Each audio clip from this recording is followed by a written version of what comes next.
யோக ஞான சித்தர் ஓம் ஸ்ரீ ராஜயோக குரு சரணம்.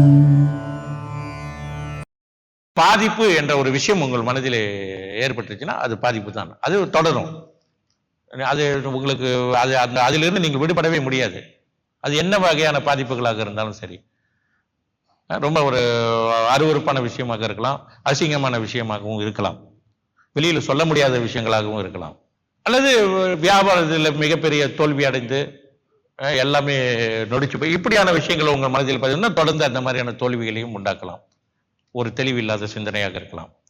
இந்த ஆழ் மனதில் அந்த பதிவு இருக்கும் வரை நீங்கள் அது சம்பந்தமாக என்ன முயற்சி செய்தாலும் வாழ்க்கையில வெற்றி பெறவே முடியாது. ஏதாவது ஒரு வகையில, ஏன்னு கேட்டா உங்களுடைய பிரார்த்தனை, முயற்சி எல்லாமே இருக்கும். பிரார்த்தனை இருக்கும், முயற்சி இருக்கும், நம்பிக்கை எல்லாமே மேலோட்டமாக தான் வேலை செய்யும். ஏன்னு கேட்டீங்கன்னா இது என்ன சொல்லுவாங்க, மென்டல் பிளாக்னு சொல்லுவாங்க. மென்டல் பிளாக், நம்ம மனம் வந்து உள்ளுக்கு பிளாக் ஒன்று இருக்கு.